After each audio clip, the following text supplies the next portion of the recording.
श्री शिवाय नमस्तुभ्यम दोस्तों, हर हर महादेव, ओम नमः शिवाय, जय महाकाल। गुरुजी ने अपनी कथा में बच्चों को संस्कारी बनाने की बहुत ही सुंदर सा बात बताया है और बच्चों को पढ़ाई लिखाई से संबंधित कोई भी समस्या है उन सभी समस्याओं के निवारण के लिए गुरुजी ने बहुत ही सुंदर सा उपाय भी बताया है दोस्तों, जिस उपाय को मैं आप सभी को इस वीडियो के अंत में बताऊंगा, है ना। और इस उपाय को करके आज लाखों लोग अपने बच्चों की समस्याओं को दूर कर लिए हैं। तो दोस्तों, इस उपाय के बारे में मैं आप सभी को बहुत ही सरल शब्दों में अच्छे तरीके से बताने का पूरा प्रयास करूंगा, लेकिन आप सभी को इस वीडियो को ध्यान से सुनना है, समझना है। उसके बाद में जो बातें आपको इस वीडियो में बताया जाएगा उन्हें आपको फॉलो भी करना होगा, तभी आपके जो बच्चे हैं दोस्तों वहाँ संस्कारी बनेंगे, बुद्धि में तेज बनेंगे, पढ़ाई लिखाई में होशियार बन जाएंगे। दोस्तों, गुरुजी ने बताया है कि बच्चों को पढ़ाई लिखाई से संबंधित या संस्कारी बनाने का काम उनकी माता जी का होता है और घर के जो पुरुष होते हैं उनका काम होता है बच्चों की पढ़ाई लिखाई से संबंधित जो सामानें होती हैं, जो कापी पुस्तक होते हैं उनका व्यवस्था करना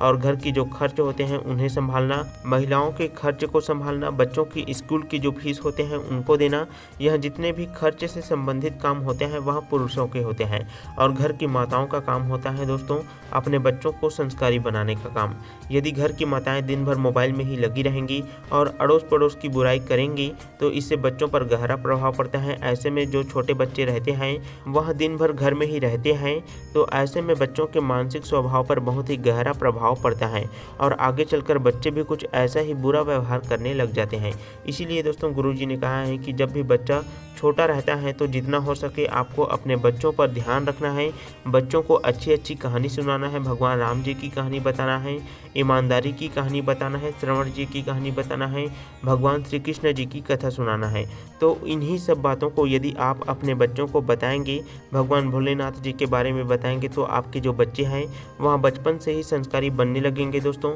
और यह पूरा काम घर की माताओं का ही होता है। गुरुजी ने कहा है कि बच्चों को प्रणाम करना भी अच्छे से सिखाओ, बड़ों से कैसे बात करना है उनके बारे में भी सिखाओ। अगर आपका बच्चा बहुत ज़्यादा जिद्दी स्वभाव का है तो उन्हें प्यार से कहो कि बेटा ऐसा नहीं किया जाता है, लेकिन आपको अपने बच्चों पर गुस्सा नहीं दिखाना है। इससे दोस्तों बच्चों के ऊपर बहुत ही गहरा प्रभाव पड़ता है और उनका जो जिद्दी स्वभाव है वो और भी ज़्यादा होने लग जाता है और एक समय के बाद में आपका जो बच्चा है वह आपके हाथ से निकलता चला जाता है, क्योंकि बचपन में ही आप उन्हें जितना ज़्यादा संस्कार देना चाहते हैं दोस्तों दे सकते हैं। उन्हें अच्छी अच्छी बातें भी बता सकते हैं, उन्हें कैसे रहना चाहिए, कैसे बात करना चाहिए, यह सभी बातें आपको अपने बच्चे को बचपन में ही बता देना चाहिए, सिखा देना चाहिए। लेकिन जब बच्चा बड़ा हो जाता है और उसके बाद यदि आप उन्हें कहीं जाने से रोक देते हैं तो वो आपकी बातें बिल्कुल भी नहीं मानता है और वहाँ गुस्सा होकर आपको देखने लग जाता है, आंखें दिखाकर आपको चला जाता है, क्योंकि आपने बचपन में तो अपने बच्चे को कुछ बोला ही नहीं दोस्तों।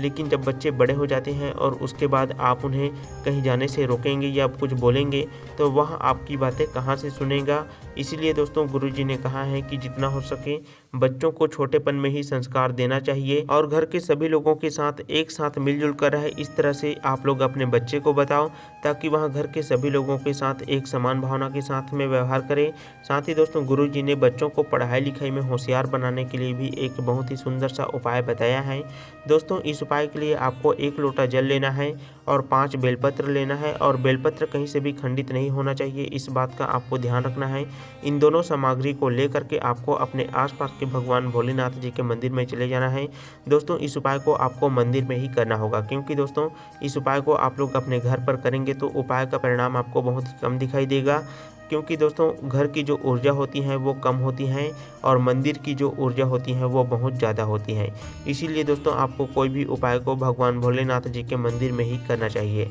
अब बात करते हैं दोस्तों इस उपाय को आपको किस प्रकार से करना है। तो आपको शिवलिंग के पास में उत्तर दिशा की ओर मुख करके खड़े हो जाना है। सबसे पहले आपको 1 लोटा जल को धीरे धीरे करके श्री शिवाय नमस्तुभ्यम मंत्र का स्मरण करते हुए समर्पित कर देना है। उसके बाद में दोस्तों आपको तुमरुका जी महादेव जी के नाम से 5 बेलपत्र को एक एक करके शिवलिंग में जलाधारी में जो होता है माता अशोक सुंदरी जी का स्थान, वहां पर आपको धीरे धीरे करके एक एक बेलपत्र को समर्पित कर देना है। तो दोस्तों इस प्रकार से आपको बच्चों को पढ़ाई लिखाई में होशियार बनाने वाले उपाय को करना है। इस उपाय को करने के बाद में आपके बच्चे की जो याद शक्ति है, एकाग्रता की शक्ति है, उसमें वृद्धि होने लग जाएगी और बच्चे की याद शक्ति बहुत ही जल्दी से तीव्र गति से बढ़ने लग जाता है। तो दोस्तों यहाँ पर हमने बच्चों को पढ़ाई लिखाई से संबंधित एक बहुत ही सुंदर से उपाय के बारे बारे में आप सभी को बहुत ही अच्छी तरह से बताने का पूरा प्रयास किया है। दोस्तों, बच्चों के सुधारने के इस उपाय को करते समय आपको गलती बिल्कुल भी नहीं करना है और उपाय यदि आपको अच्छे तरीके से समझ में आ गया है तो